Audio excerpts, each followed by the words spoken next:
करवा चौथ व्रत कथा। जानिए कौन है करवा माता, कैसे इस त्योहार का नाम पड़ा करवा चौथ। आइए जानते हैं। कार्तिक महीने के कृष्ण पक्ष में चंद्रोदय व्यापनी चतुर्थी तिथि को सुहागिन महिलाएं करवा चौथ का व्रत रखती हैं। इस दिन निर्जला व्रत रखकर पति की लंबी आयु और सौभाग्य की कामना करती हैं।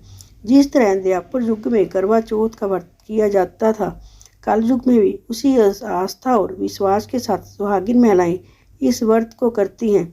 लेकिन क्या आपने कभी सोचा है कि आखिर करवा चौथ की शुरुआत कैसे हुई और इसके पीछे की धार्मिक मान्यताएं व कथा क्या है? पुराणों के अनुसार करवा नाम की एक पतिव्रता धोबी अपने पति के साथ तुंगभद्रा नदी के किनारे स्थित गांव में रहती थी। उसका पति काफी उम्रदराज और निर्बल था। जब धोबिन कपड़े धोने नदी के किनारे जाती थी, तब उसका पति उसके साथ ही जाता था। एक दिन करवा कपड़े धो रही थी।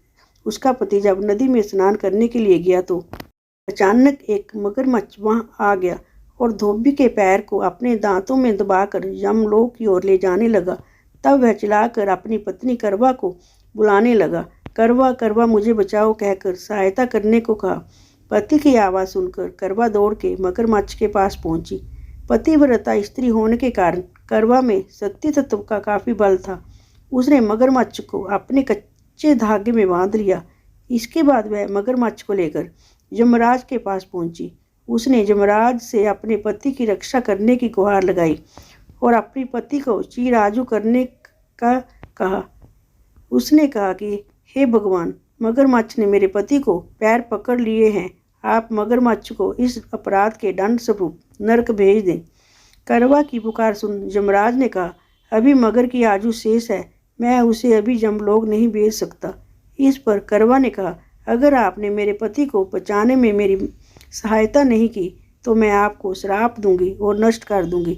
करवा का साहस और हिम्मत देखकर यमराज भी डर गए और मगर को यमपुरी भेज दिया।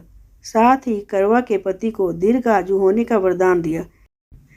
तभी से कार्तिक कृष्ण की चतुर्थी तिथि को करवा चौथ व्रत का प्रचलन में आया, जिसे इस आधुनिक युग में भी महिलाएं अपने पूरी भक्ति भाव के साथ करती हैं और भगवान से अपने पति की लंबी उम्र की कामना करती हैं। यदि आपको ये पोस्ट अच्छी लगी हो तो प्लीज़ लाइक और शेयर जरूर करें और चैनल को सब्सक्राइब करें।